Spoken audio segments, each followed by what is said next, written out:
here you have something that there will only be 21 million of forever.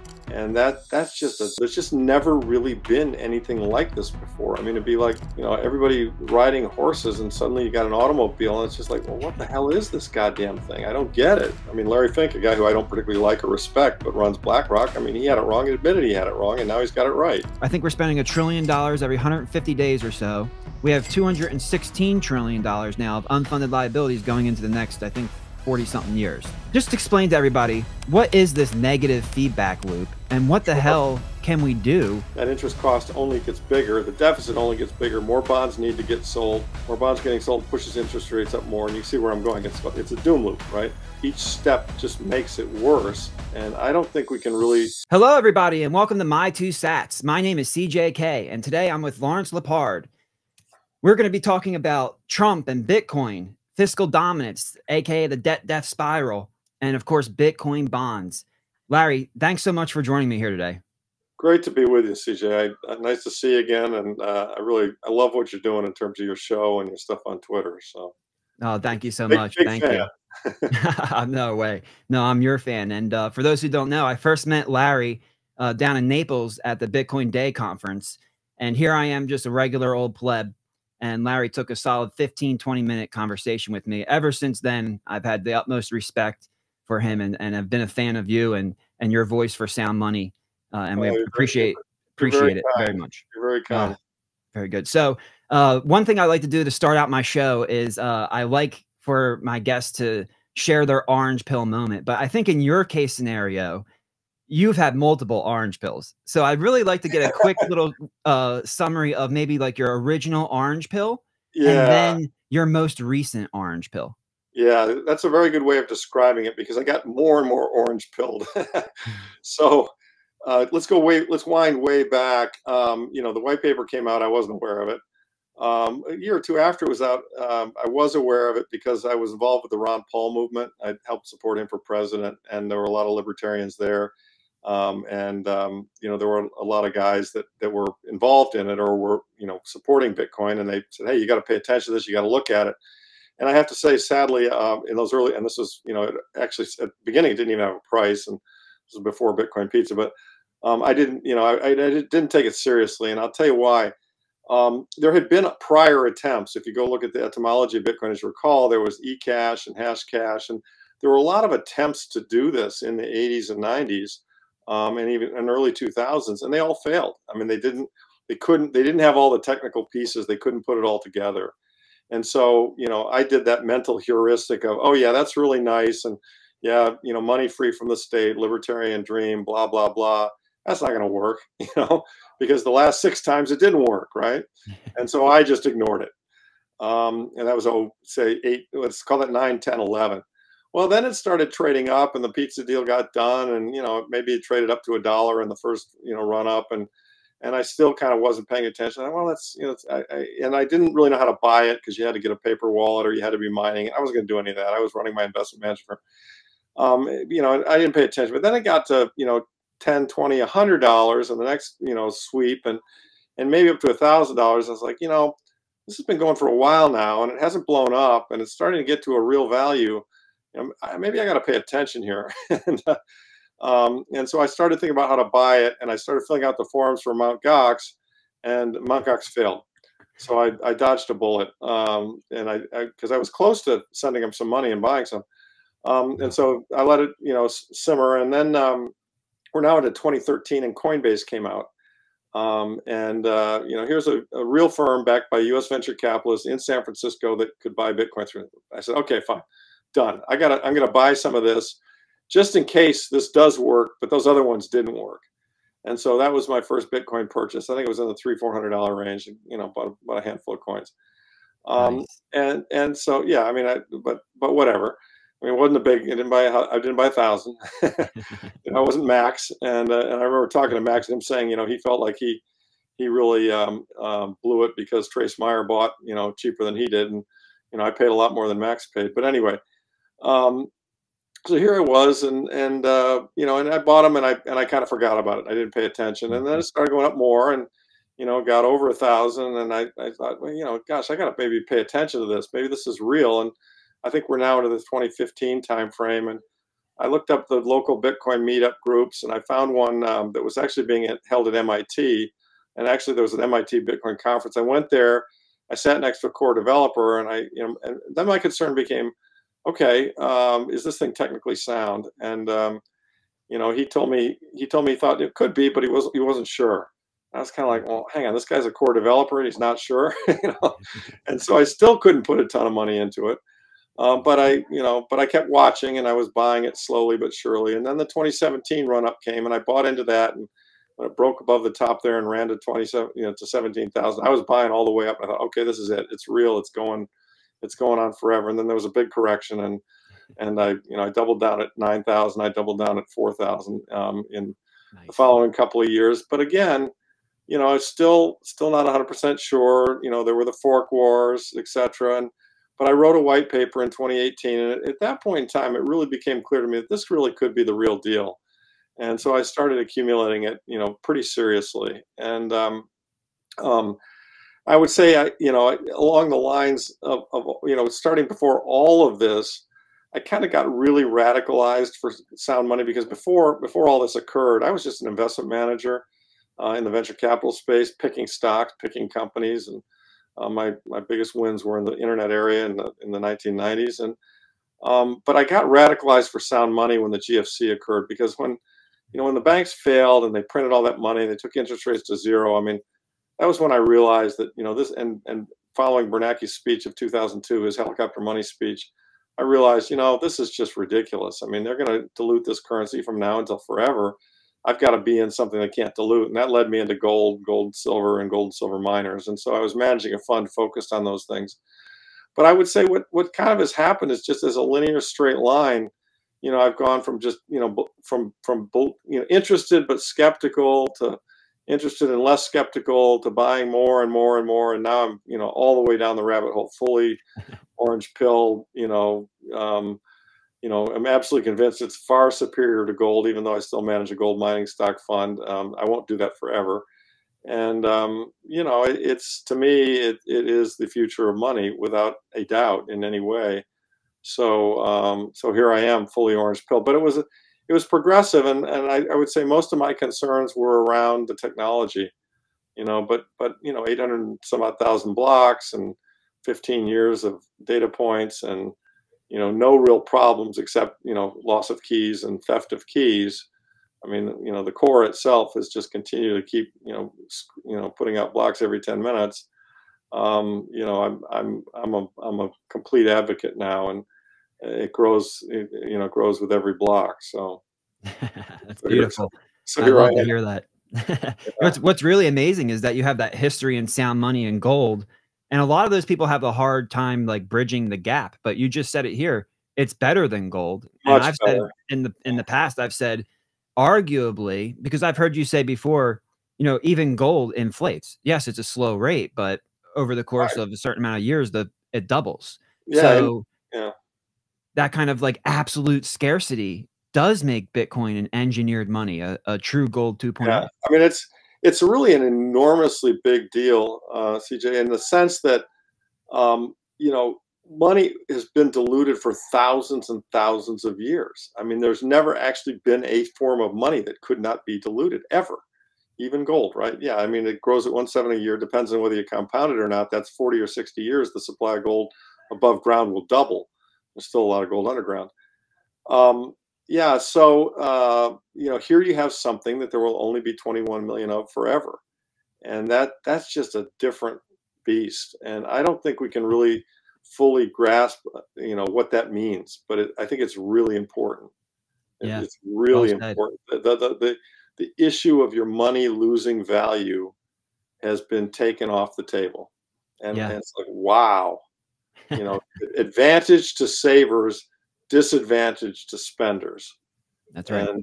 And that's huge. I mean, that's gonna, I was on a prior podcast before joining you here, and that's going to improve humanity in so many ways. It really is. I mean, the example I used, I have 60-year-old friends who, these are, take an example that the house is paid for, the kids are through college, they're doing fine. Maybe they've got $2 million of savings, which by any measure is a nice piece of savings over a career or a lifetime.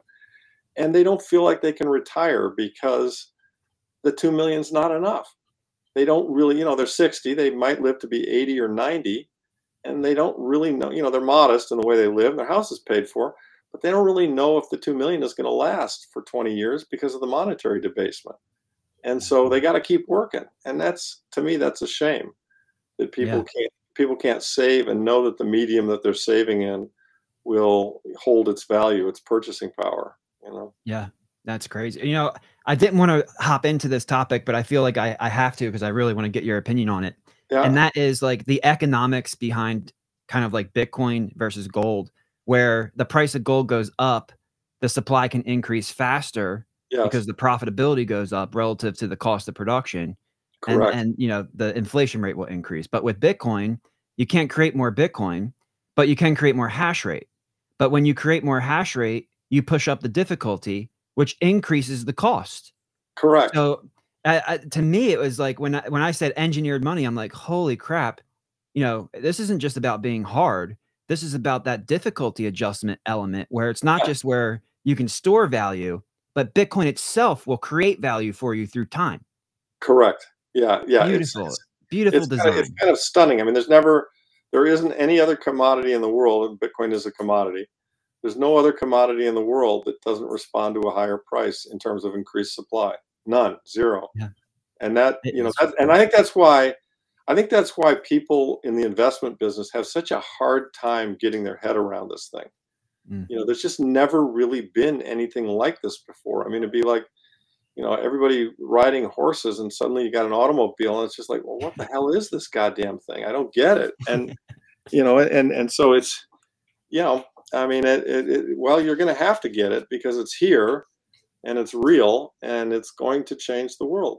Right. That's right. That's right. Thank you for entertaining me on that. A little caveat there to before we jump into our first topic here, which Yeah. of course is the biggest, most historical moment I think in my life for sure, which is what happened over the weekend with the assassination attempt of Donald Trump. And something that's really interesting about this. In fact, I want to um, kind of just pull up the screen here real quick for everybody. Now, this is just coincidence and this is just my opinion. It doesn't hold weight. Come up with your own opinion. But I want to get your feedback on this, which is, Trump recently came out and said that they hate Bitcoin because they can't control it. I'm a huge fan of Bitcoin. I will back USD with Bitcoin, which, by the way, as you well know, is a complete opposite of what he was saying back in 2019, which Yeah. is Bitcoin's based on thin air. The US dollar is the strongest. So I think there's a lot of people in the industry who say, yeah, he's probably just saying that for votes. And that's a valid statement. But he has met with multiple miners. I've heard from Matt Schultz, the CleanSpark co-founder and executive chairman, that Trump actually has a good understanding of what Bitcoin mine can do for the security of the grid. So I wonder what's your take? Is Trump really actually learning about Bitcoin here? Did this quote of backing the dollar with Bitcoin, which to me, it defines the day as the same that went after Lincoln for his views on the US Treasury and dollar Yeah. creation, and Yeah. JFK with the interest-free silver certificates to kind of bypass the creation of dollars with interest. What's your take on all of this and what happened? Does the Well, money system play a role? yeah. Well, my take on it is obviously what happened this weekend is horrible, and I was horrified to see it, and greatly relieved that they weren't successful in assassinating him. Um, yeah, let's talk about where Trump is on Bitcoin. I mean, obviously he had it wrong, but that's okay. Lots of people have it wrong. I mean, in 2013, Saylor had it wrong, and there's probably been nobody who's been better for Bitcoin, other maybe than Max Kaiser than Saylor. You know, it, I mean, Larry Fink, a guy who I don't particularly like or respect, but runs BlackRock. I mean, he had it wrong. He admitted he had it wrong, and now he's got it right. He understands it, and so I'm perfectly willing to accept anybody who didn't like it that comes to liking it after they study it, and that appears to be the case with Trump. I think Vivek had an impact on him. I've been told, I can't confirm it. I don't know if it's true, but I was told that Donald Jr. Is a big fan, and I was also told he went to El Salvador. I don't know if that's true and met with Bukele. I don't know, but if that's true, that would be another brick in the wall of legitimate Trump support. I don't think he's going to be able to walk back what he said. I mean, whether he fully understands what it, the implications of it, and the implications of backing the dollar with it and what it means for the U.S. dollar. I'm not sure. I mean, I feel like he might be letting a Trojan horse into the courtyard, and he's not quite sure what's in the horse. Yeah. but but that's okay. I mean, as long as you let the horse in, and I mean, I love the fact that he's talking about letting Ross go free, which is long overdue. And just I mean, um, uh, just the fact that he's willing to guarantee the right to self custody, and he's opposed to CBDCs. Those things alone, even if he didn't back the dollar with Bitcoin, those things alone are just enormously important things. So my take is that, I mean, he's nothing but a net positive, and thank God he's come to this position. I mean, I really do think he wants the best for America in a lot of respects, and somebody educated him on this, and he appears to be getting it. The level of the getting it, I'm not 100% sure on, but that's okay. We can all, trust him but verify it, and we'll see, right? I mean, we will see. I mean, I think he will have a very hard time walking back this position. I mean, he's not going to be able to, I mean, if those who say, well, he's just doing it for votes, I think he's going to have a pretty hard time. He can't, he said all these things. He can't turn around and walk him back, in my view. So I think there's definitely some substance to it. Now, how far he goes with it, we'll just have to see. Yeah, well said. I agree. I mean, he's been saying things like it could be a strategic reserve asset. Right. We also saw that German politician, the woman, I forget her name, but she also used that same language, strategic reserve asset. Wow. And Trump, when Trump says something, fake news, make America, he creates taglines. So, yeah. Strategic reserve asset could be something that, Bitcoin. Absolutely. And that's been Jason Lowery's point all along, and others as well. I mean, look, my partner met him personally, and heard that, Lowery basically said, look, the CIA gets it. The Defense Department gets it. The military gets it. I mean, I'll tell you who doesn't get it. The Treasury doesn't get it. The Federal Reserve doesn't get it. The Congress doesn't get it. I mean, all the people who are benefiting massively from the fiat game, they are all on the other side of this. I mean, Elizabeth Warren doesn't get it, hence her anti-crypto army. What I find, interesting and fascinating is the way that, our numbers have basically forced politicians to bend the knee, because, the crypto, I mean, and this is where I'm a maximalist, and I don't like the other forms of crypto very much, if at all. But I sure do like the other forms of crypto, in the sense that they're a voting bloc with us. And that we all are pushing hard to get the government to think, freedom on this thing, as opposed to, the shutting down the off ramps the way that Warren tried to. So Right. Yeah, it's been a kind of a huge U-turn on yeah, that, and I think that's a really big thing for the United States. I mean, some of these websites you go on, you're like, customers are not allowed from United States, Iran, and North Korea. It's like, what right. the hell? I can't. It makes no sense. But that's been the result of what's been happening, and I'm glad to see it start to be turning around. And it actually kind of transitions us beautifully into our next topic, Yeah. which is fiscal dominance and Yeah. the death spiral. Talking about the Treasury doesn't get it, the Fed doesn't get it, the congressmen don't get it. Can you just lay out where we are right now? Because you've been one of the loudest, greatest voices on this in the industry, helping people understand that we can't do what we did in the 70s because the debt to GDP, right? They brought the debt up so much that, but still, even then, the additional interest burden created less inflation. It created less positive price pressure than the demand destruction. But here we are today with huge levels of debt, huge burdens of debt. I think 230 up, we're getting up to 36 trillion. I think we're spending $1 trillion every 150 days or so. Correct. And then we have $216 trillion now of unfunded liabilities going into the next, I think, 40 something years. Yeah. So, just explain to everybody, what is this negative feedback loop, and what the hell can we do? Most of your listeners probably, most of your listeners probably already know this, but I'll go through it very quickly. I mean, the problem that we've got is that the debt is growing more rapidly than GDP, and GDP is what provides the income to service the debt. And it was easy for debt to grow more rapidly than GDP when interest rates were low and falling, because the cost of interest didn't eat into the deficit. And, the government pays interest expense on the debt that it has. But when you combine a rapidly increasing debt with higher interest rates exactly, great chart. Higher interest rates post Powell, taking rates up to 550. You get this problem where the U.S. federal, budget gets deeply strained as a result of the interest. And I think the more recent version of that chart is that we're running at like a $1.1 trillion interest payment per year, which is leading to roughly a $2 trillion federal budget deficit per year. And that $2 trillion deficit has to be financed with debt. So the debt burden grows by the amount of that deficit, and all other things being equal, issuing more debt into a marketplace with X amount of demand, interest rates go up when you sell more debt, unless there's more demand for the debt, which there isn't. And so then a higher interest rate makes that deficit we just saw get bigger. And right now the interest cost right now is running about on average a 3.2% rate. Well, the whole treasury curve is between 4.5 and 5.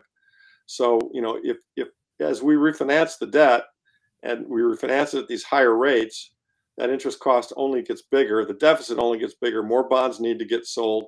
More bonds getting sold pushes interest rates up more. And you see where I'm going. It's a doom loop, right? That each step just makes it worse unless we can either get the interest rates to go down or get the debt growth to decrease, both of which appear to be unlikely, anytime soon. Although I think the Federal Reserve is going to be forced, and the odds are now saying that they are going to drop interest rates in September. And my sense is they're going to have to drop them a lot over time, or else this problem is going to become much more acute. And so the problem with that is that dropping interest rates will then lead to more debt creation, and that will lead to and the debt creation occurs via fractional reserve banking and quote unquote money being printed by the banks. And that will then lead to more inflation, which, more inflation suggests that you need a higher interest rate to quell the inflation, the way Volcker did with his 20% rates in 1980. And of course, you can't do that today, because when Volcker did that, the debt was 30% of GDP. Now it's 126 or something. So, it's a real conundrum and a real problem. And it's amazing to me, CJ, that even guys, I was talking about this in another podcast recently, even guys like Jay Powell say, hey, this fiscal path is unsustainable. Okay. And, but doesn't offer a solution, doesn't comment, and what are we going to do about it? Right. And so, it kind of reminds, okay, so it's fiscal, and the following sentence should be, and therefore, unless we change this, something really bad is going to happen. That's what he should say next, but he's not saying it. It reminds me very much of, this common knowledge game where everyone was saying, hey, you know what? Biden is really too old to hold this position. He's starting to fail. His health is starting to fail. Everyone knew it. Everyone was saying it. But, but everyone's kind of like, yeah, so what? And then suddenly we had this debate, and it became just glaringly obvious to the entire world that, Biden was too old to hold the position. And now, he's either going to, be replaced or not be reelected. But he's going to, quote unquote, lose the position, because now everybody fully understands it. And the parallel I'm making here is that we've got the same thing going on with the fiscal condition in the United States. And a lot of people are talking about it. A lot of people know it. I mean, you've seen big elites talking about it, Mohammed El-Arian, you've seen Larry Summers, you've seen a lot of guys, all who are on the side of the system saying, hey, this is a real problem. But nobody has yet said, and this is what we're going to do about it, and this is how we're going to solve it. Right. And, now, did you see, I think it's he calls himself or they call him in Bloomberg, the Godfather of Modern Mon. No, I didn't see this. What did he say? So he literally came out and said, the U.S. is spending like a drunken sailor, and the inference is, well, if the government prints and spends money into the economy, that's not inflationary. But if the government prints and then pays yield to bondholders and they spend it into the economy, that is inflationary. So just complete contradicting, like, just economic stupidity. Yeah. The I don't know where to start with the MMT people. I mean, they're beyond redemption. I mean, the entire notion that the debt's not a problem because we can print the currency, the obvious fallacy in that is that once people lose confidence in the currency, we hyperinflate. Yeah. And what are the signs of losing confidence in the currency? Well, interest rates go higher in the bond market, which is probably going to lead to yield curve control, which I've talked about, which I think is a likely next step. And the price of gold goes to record highs. The price of Bitcoin goes to record highs, and where price of gold is at or near record highs. Price of gold or Bitcoin was at record highs, is getting closer. So to new record highs. So there's really, I mean, the only way out of this is to, in my opinion, do a monetary reset. I mean, the other way would be to cut spending and try and balance the budget, but that would involve a lot of pain and an enormous recession, arguably even a depression. So Yeah. my sense is that when push comes to shove, the government will always choose to keep the ATMs working by printing more. And that what we're in right now is just one of those little interregnum periods between when there's a little bit of, a little bit of tightening. And so things appear to be okay. But, the next big rivet is going to pop. And we're going to go into what I call, quote unquote, the big print. I mean, the last big print was COVID, where we printed $6 trillion in a couple of years. The print before that was GFC, where we printed $3 trillion over 3 or 4 years.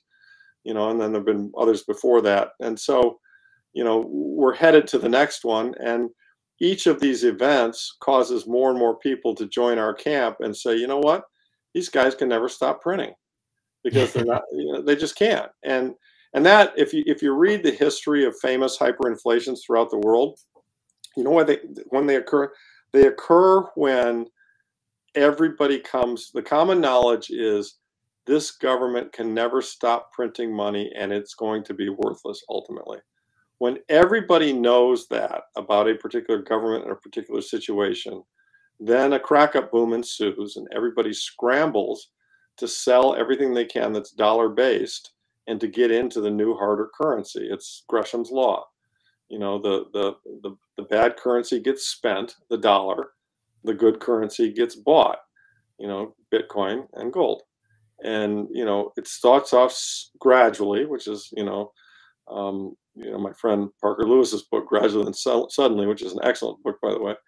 It starts off gradually, and then eventually, right now, some portion of the population knows that. You know it, I know it, Bitcoiners generally know it, but we're probably less than 10% of the population. I think even 10% might be generous, but we're growing, and that's gonna, when they do the next big print, we'll grow again, and Bitcoin will be at 200,000, and gold will be at 4,000 or 5,000, and a whole new group of people will join in and say, gosh, they're printing a lot of money and they can never stop printing. And when the entire country comes to that conclusion, the dollar's dead. And my view is that that's likely to happen in the early 2030s. So, Wow. and I could be wrong about that. Some people say they could drag this out to the 2050, and they could. I mean, I don't know the answer. Nobody really knows. I'm using, for my model, the way I'm doing is I'm looking at kind of the rapidity of the cycles and the size of the cycles in terms of how much they had to print. And then I'm overlaying on top of that the fourth turning model, which suggests that when you get into one of these crises, and I do think we are in a fourth turning crisis, which kicked off in 2008, they tend to last about 20 years. So that would suggest that this one resolves around 2028. But that feels a little early to me. It probably happens in the early 2030s. So Okay. Yeah, that's and I agree with you, but I have a question for you, which is, are you in the camp where, each successive round of QE is going to be larger than the last? Was COVID printing like an outlier and we print a little bit less, or is it going to be, going to require more? By definition, it's got to be larger, because the debt gets larger and the problems get larger. No, every single one is going to be larger, no doubt. I mean, if you go all the way back, there's a whole history of these. I mean, there's the Mexican bailout, the S&L crisis, the LTCM. I mean, there've been these financial crises occur on a recurring basis. I mean, the system is set up to generate them, and then the Fed brokers a deal to put things back together and print money to keep it all together. And by definition, they have to get continually bigger, and they will. So yeah, the next one, like I say, I think the Fed balance sheet's going to $20 trillion. On the next one. And I think the next one probably occurs sometime within the next 2 years. I think my gut is it's going to be driven by commercial real estate. And the reason I say that is just, all the commercial real estate loans that are going bad, all the money that's being destroyed there. And I balance that also, against the regional banks having the problem, because I think Silicon Valley Bank wasn't the only bank that's on the wrong side of a lot of trades. And Yeah. I was kind of surprised they were able to put that one back in the can. I thought that might lead to a real unraveling, but no, they got everybody calmed down, and they violated the law of Dodd-Frank. By the way, they literally broke the law. They Yeah. didn't care. They had to do it to keep the system going. They printed money. I think there was a little bit too of allowing that to happen to kind of get rid of these banks that were servicing the Bitcoin market. Well, that's right. They managed to take all them out at the same time, which was kind of interesting, wasn't it? Yeah. Oh, So, yeah. yeah. So agreed. Totally Two agreed. birds with one stone there. So Yeah. I have these metrics that I track on govflation.com because Trueflation was taken. What a waste of a name for Trueflation. Yeah. Coming out saying it's lower. But what we do is we go back to the 1982 CPI methodology. And I know that you saw one of my tweets where I actually did the methodology on Social Security benefits because, the cost of living adjustment is attached to the CPI. And when so in other words, the federal government is actually incentivized. They're economically incentivized to understate CPI. Yes. Because there's many reasons, but one of the reasons is that the cost of living adjustment is tied to CPI. Correct. And if you go back to 1982, that methodology changed in 1983. So if you go to Social Security Administration's website, you'll see 1983 on the chart is actually skipped over. That's when that original methodology change took place. Later in 99, substitutions really started to speed up. But that original change was at that time. And in 1982, the average Social Security payment was $419 a month. Well, if you take the CPI changes and apply it today, I think we're around $1,862 per month. But if they did not change the way they account for CPI, today the average Social Security payment would be $11,400. Wow! So and right now it's $1,800. So you're talking significant amounts. Not 10x, but significant amounts higher. Imagine if you're on Social Security right now and you're getting a check for $11,000. That's what you should get. You should get, according to their abuse of the power of the purse, you should be getting a check for $11,000. So the quality of life and the standard of living that can be supplied through Social Security has just cratered. It's a crisis. And part of that methodology, so we see the government being financially incentivized to state CPI lower. What I think is actually even more important of a pass-through, a kind of second and third order effect, is the effect on GDP. You can see when you have nominal GDP and you deflate GDP, which it's not necessarily the inflation rate, as you know, it doesn't count imports. The deflator is a little bit different than the inflation rate. But when you understate the inflation rate, when you deflate GDP by the incorrect inflation number, you get the government's positive GDP. Arguably, we've been in a recession since 2008. Yes, I would say that's absolutely true. And then the metrics you can see the box there, the metrics have been barely positive. So, their mindset is, hey, the economy is strong. We can keep rates higher for longer. But it's because they're mistakenly accounting for inflation as economic growth. Yeah, if they had deflated. Yeah, I'm sorry, go ahead. Right. All these government numbers are just total bullshit. I mean, it's just it's just total bullshit. And I mean, the other source on this, there's the Chapman report, and there's also the shadow government stats that John Williams keeps. And I mean, you're right. I mean, look, the whole notion of having the government manage our retirement accounts is just a broken notion. I mean, people in this country are going to have to go back. We have to go back to core principles, and that is everybody's got to take care of themselves. And guess what? I mean, if I was on another podcast, we were discussing this. I believe today that around the world, probably 50% of everybody's, on average, probably 50% of everybody's income is in some way being absorbed by the government. Do you know what I mean? If you consider inflation, taxes, sales taxes, just you add all the stuff, the inefficient. Probably half of your income is going to support the government, and imagine if that weren't the case. I mean, I'm not sure we can get it down to zero, but I think just to have law and order and courts and police force, maybe that would cost 10% of your income. And imagine if you got the other 40% back. I mean, Now, of course, you didn't have Medicare, you didn't have Social Security, you didn't have, you didn't have anything. Government didn't do all this other shit. Government just was a fair referee that put people in jail when they were bad people, which is kind of my view of what government should do. I mean, would I pay 10% of my income to have that? Sure. Absolutely. I want to have somebody put bad people in jail. But beyond that, there's no role for government. Instead, we pay 50% and then get a dual tier justice system. But yeah, right. Well, don't even get me started on that. But yeah, we get all kinds of other shit. I mean, I'm just talking about the monetary side of it. Half your income is going to the government. I mean, it's fucking ridiculous. And, I mean, somebody also in another podcast asked me, what will it be like when we get on a Bitcoin standard? Good God. I mean, life will be just so much better. I mean, if somebody gave you a 50% pay raise, wouldn't you feel good? I mean, right? I mean, it's just like, wow. Yeah, We've got definitely. all these technological developments and I mean, one would think it's like the Jetsons. I mean, one would think we all be, I mean, these technological developments have improved our world in so many ways. One would think we'd all be working less, be less stressed about money, et cetera. Everything would be much, and that's not true at all. In fact, we're working more and we're more stressed about money in spite of all this productivity and technological advancement that we've had. Makes no sense. Yeah, And it makes you wonder where the hell did the benefit of all that go? I can tell you where it went. It went to the top 1%. It went to the government, the corrupt government people. I mean, Elizabeth Warren, she's a law school professor making a couple $100,000 a year, and she's a senator. She's got a $60 million net worth. How'd that happen? I mean, she's corrupt as shit, right? And they all are. So, we've just absolutely got to shut down the system, as you know. And the beauty of it all, the reason why I'm so positive and optimistic, or I love Sailor's line, cheerful and constructive. The reason why I want to be cheerful and constructive is that Bitcoin's going to do this. I mean, we're just going to defund them. I mean, they're not going to be able to take our money, and they're not going to be able to tax, our money in the way they think they can. And, they're not going to be able to conduct their wars.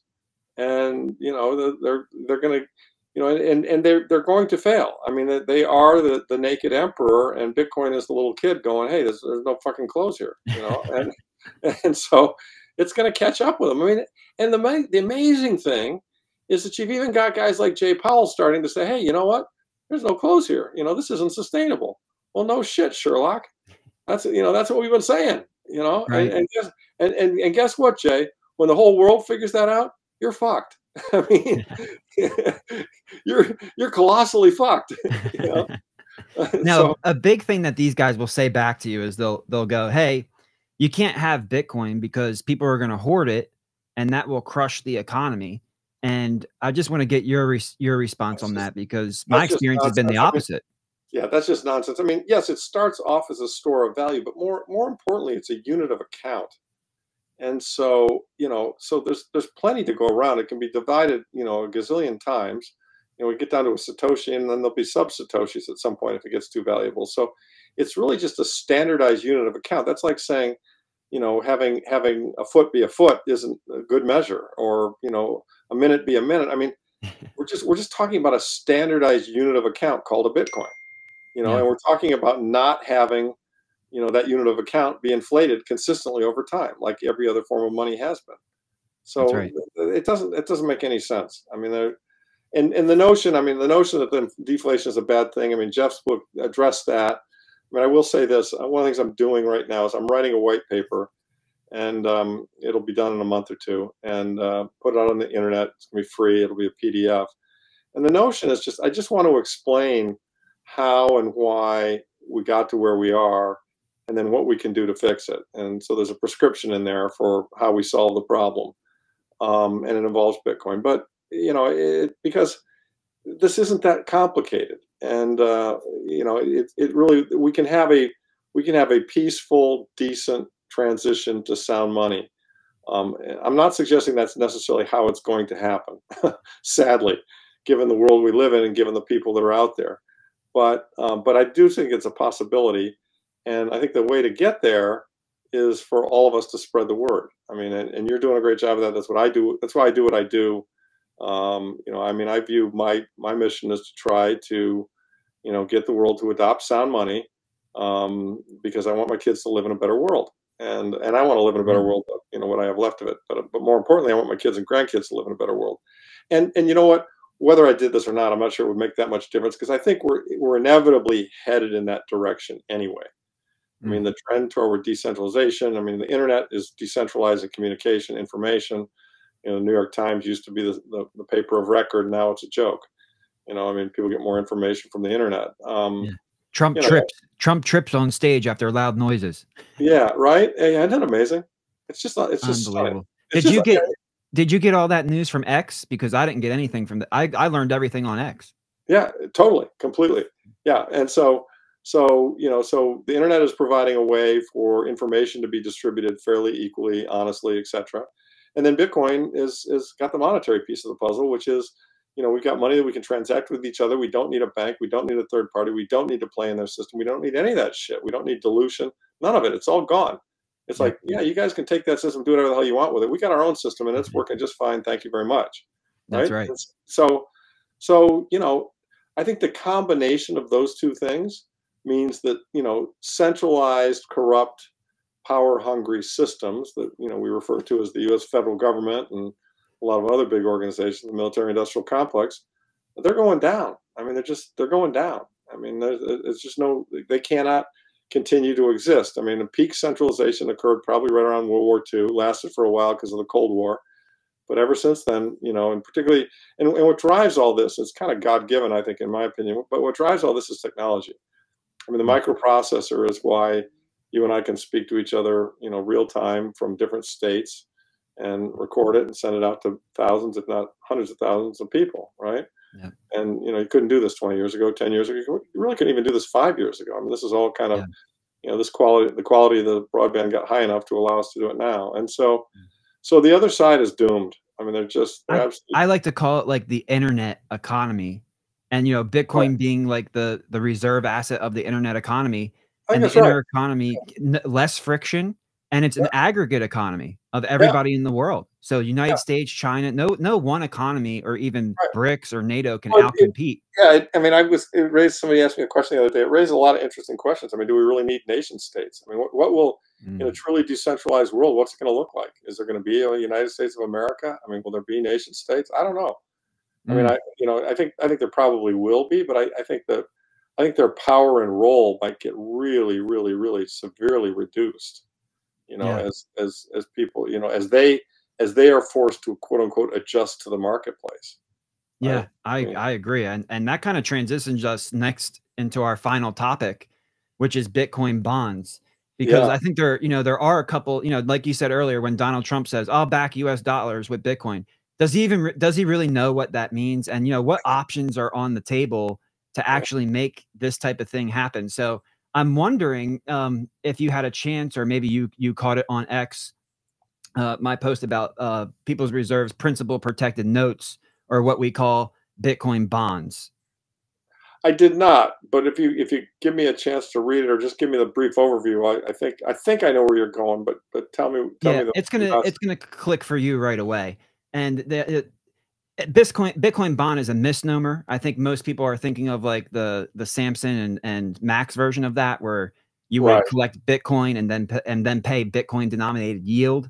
You know, so the direct argument is, whoa, you know, why would I ever issue this? Because I'm putting a huge burden on myself.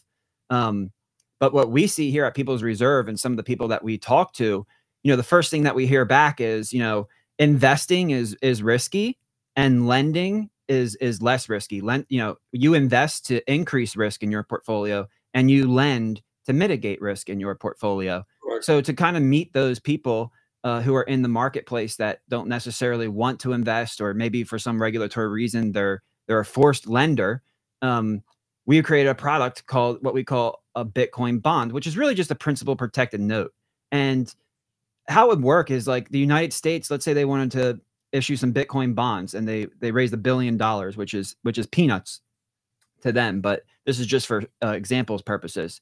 800 million of the billion would go into to a 5-year note, which is around 4.5% right now, Hmm. and then 200 million would go directly into Bitcoin. Hmm. And now what's really exciting about this is that the principal protection part is guaranteed by the 0 credit risk of the treasury. So that 800 million, upon maturation 5 years later is going to give you the original $1 billion that you invested, right? Because you talk to some of these bigger players and they say, you know, well, what if we put in a $500 million? What if we put in a $250 million? You know, if it goes to zero, I can lose everything. Yes, but through this product, you can lend and have your principal protected by the credit risk of the US government, which is zero credit risk. That doesn't mean there's not other risks like inflation risk, but you're going to get your principal back. And what's left over here, what makes these such a big deal, is that the Bitcoin becomes the performance of the note yield itself. Right. So, no, I like this a lot. Yeah. So even if Bitcoin goes down, in this example, I didn't really show it, but if Bitcoin goes down 50% in 5 years, which you and I know that it just sounds weird because there's no precedent for that. The design itself is number go up technology, like we were talking about earlier with hash rate and difficulty pushing cost towards price. You know, Satoshi taught us all of that. But if Bitcoin price goes down 50% over the course of 5 years, you're still getting 2% on the note. And then if Bitcoin performs, you know, if price triples, you're at 12%. If price goes 5x, you're at 20%. You know, these are junk rates that usually come with significant risk. Right. And I think this is a game changer for all balance sheets and portfolio models. I'd love to get your thoughts on it. Yeah, no, I completely agree with you. I think it's a brilliant idea. You know, I'm trying to think of who would be the issuer of said bond. I mean, maybe the federal government would do it, right? Yeah. As a matter of fact, my first thought of this, applying it to the government, would be that the government would issue a special Bitcoin bond for Social Security, right? Because most of the Social Security assets are already notes and bonds, but they're negative yielding. But now you can take the Social Security tax and buy the Bitcoin bond, and then the principal is protected. So you know, you might have to raise the full retirement age. You might have to reduce things if Bitcoin goes to zero. But if Bitcoin doesn't go to zero and Bitcoin starts to perform, and now the asset side of the Social Security balance sheet is pumping out 20%, 40%, even higher APYs, we could recapitalize Social Security with these Bitcoin bonds. Yeah, no, I like it. I like it. I think it's a really good idea. I mean, I think, yeah, the interesting question. I mean, you know, yeah, I like it. So in this case scenario, like People's Reserve, the marketplace that will enable federal governments or state governments or corporations to issue these, it is the principal protection risk changes dependent upon the issuer, right? So if MicroStrategy issues a corporate bond, that's going to be a much different risk than a U.S. Treasury. And even a municipal bond carries much different risk. But what's interesting is, because there's additional risk within those municipals or corporates, that actually allows for an increased allocation into Bitcoin, because the 800 million turns back into the billion a lot faster at the higher rate, which is making up for the risk, which increases the Bitcoin allocation. So that same 5 or 10x move, you're actually getting upwards of 40 and 60% APY lending, right? So now those big players in the market who are lenders, they don't, for whatever reason, they don't really want to invest. Like if you're a sophisticated investor like yourself and you're managing a fund, you can just buy Bitcoin and plug it in your portfolio. But there are people out there, the money market funds can't invest. They have to lend. So if you can start to lend and get exposure to Bitcoin price performance, we can really start to change the game here. Yeah, no, I like it. It's a powerful idea. I like it a lot. Awesome. Yeah. Thank you so much. I'm glad to hear it. I'm always looking to bounce these things off because we've been building stealth for 3 years. I've kept my mouth shut for a long time, and we actually go into beta in August, and by 1Q25 we'll have our first issuance. So it'll be interesting. Even if there's not demand, I'll still buy them, and we'll be able to track the performance. Yeah, they do. Yeah. No, I like it. I think it's a very powerful idea. Yeah. I think there's been such a lack of innovation within the industry, and now we can take this technology, not just apply it to store of value, medium of exchange, and unit of account, but we can start to upgrade these debt products, because these debt products and these debt derivatives are a crashing and burning train, even more so than the fiat. there's nothing in the debt markets that looks attractive to me. I mean, absolutely nothing. Yeah, yeah, and real rates, like I showed in Godflation, real rates are negative. Yeah. So this is actually something that I've kind of clicked for me the other day. I want to get your thoughts on it, and that is, as a lender, you would think, oh yeah, if the U.S. government wants to attract my money, my capital, they could just raise interest rates. But Right. now we go back to that fiscal dominance negative feedback loop that you talked about. Right. So at some point in time, lenders are going to recognize, wait a second, when the interest rate goes higher, The that problem creates gets more worse. Yeah. real rates go more negative. Yeah. So it doesn't matter that the nominal rate is going higher. That's right. I mean, I think this statement might seem radical, but I would say at this point, the United States Treasury has lost the ability to create demand on treasuries by raising interest rates for smart lenders. I think that's probably right. I think that's probably occurring. I mean, um, and the bottom line is they're going to have to get the banks to buy them, and they're going to do that by a ISDA rules change and or by yield curve control. I mean, I think as Luke Roman says, the bond market is the sucker at the table. I mean, given how much money they got to print to keep this system going, bonds on a real basis are going to suck big time. Government bonds are, and so I think the government is going to be forced into a yield curve control move, which means that they're buying their own bonds and putting them on the balance sheet and printing money to do so. And that's how you get to a Fed balance sheet of $20 trillion. And that's really just not that far removed from kind of a banana republic sort of set of behaviors. I mean, if you're printing money to pay interest on the money you've already borrowed and or to repay the money you borrowed, that's bad. And not everyone can figure it out immediately, but enough people can figure it out that they move away from your bonds. And the more that occurs, the worse it gets, and the more you got to do it. And that's how you get into the full doom loop. So Right. it's And a real now the government is on the government. The government is skating very close to the edge of the ice, and very on a pond, and that they're in a lot of trouble here. I'm not sure they realize it. I had somebody describe it to me the other day as, sometime in the next year or two, Jerome Powell is going to have that deer in the headlights moment where, where something's going to break. The bond market's going to start to fail. I mean, and this is, I mean, we've seen this in other countries, right? I mean, in the fall of 22, Britain had this, the gilt crisis, right? I mean, this new PM Trust comes in and she says, oh no, we're going to cut taxes and spend more. And the bond market goes, no, you're not. All right, we're going to take interest rates up, 100 basis points in a month. Oh shit. And she had to reverse, and a lot of people forget that the Fed only controls that overnight rate. They don't exactly. It's a free market on the rest of that. I think they're actually already doing yield curve control. I When think you they look, probably are too. They talked about, you notice how Janet said they're buying off the run issues and stuff. And that's a subtle form of yield curve control. I mean, look, it's I wouldn't put it beyond them to be doing anything, including market manipulation. I mean, we saw this in the gold market. I mean, they used all kinds of proxies through the Cayman Islands and stuff. I mean, there's no doubt in my mind that they are acting behind the scenes to try and hold everything together, and using right, whatever means are at their disposal to do so.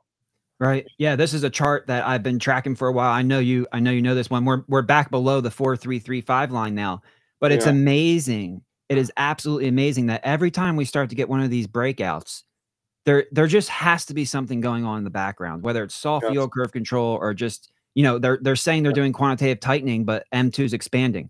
So Right. where's the pressure coming from? I think they're fighting the free market end of the curve. Yeah, I think that's right. I think that's absolutely right. I mean, That's a signpost that, the time's ticking faster than they realize. I think you nailed it spot on. Yeah. Now there's one other product that we're working on at People's Reserve I'd like to run by you. I know it's not fair. I'm kind of hitting you Well, blind okay. with this. Yeah. But we call it a self-repaying mortgage. And really what it is, with interest rates right now, probably around 7% or so, depending on what your credit score is for that mortgage. At People's Reserve, we would be happy to lend to you by recognizing that Bitcoin is the most pristine form of collateral in the world. And when you post collateral that lowers our risk, what we can do is we can lower your interest rate. So you can imagine coming to get a loan from us, and let's say you're buying a $500,000 home, you're going to put $100,000 down, you're mortgaging 400,000, but you're going to put $500,000 of Bitcoin down. Now, what's important is you're not borrowing against the Bitcoin. We're not borrowing against the Bitcoin to provide the liquidity. The liquidity is provided by people's reserve. What you're doing is you're posting. They could have done this with gold, Larry. They could have done this. They do it now with cash, but they can recognize Bitcoin as the most pristine form of collateral. You lower our risk as a lender, and then the increased reward as the borrower is that you have a much lower interest rate. And then if you breach your loan to value ratio in the contract, sure, you could be required to post more margin. But if you don't want to post more margin, what's amazing about this product, in my opinion, as somebody who's tinkered back and forth between real estate and Bitcoin and gotten run over by that bulldozer, if the price of Bitcoin goes down and you don't want to post more margin just to cover your loan to value ratio, you liquidate the Bitcoin, and now you own your home free and clear, right? So when people hear liquidate, they're like, oh, I lost. Yeah, but not with this product. This isn't like a leveraged 100x BitMEX trade. It's collateralizing your home. And if the threshold is met, you liquidate your Bitcoin. Congratulations, you own your home free and clear.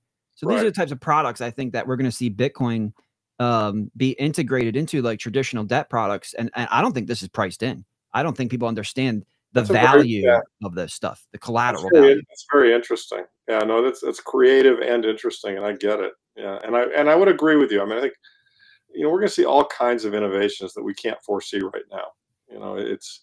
We're still, it's amazing to me how early we are.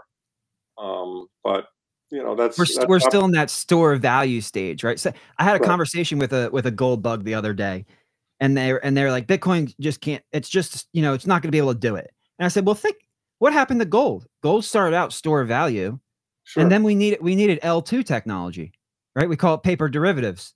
Paper derivatives is gold's L2 technology. We're going to get or a checking account. I mean, you put your gold on deposit at a bank, it became a deposit, and then you could write checks against it. Yeah. There's your L2. Once it got that medium of exchange, very quickly it became the universal unit of account.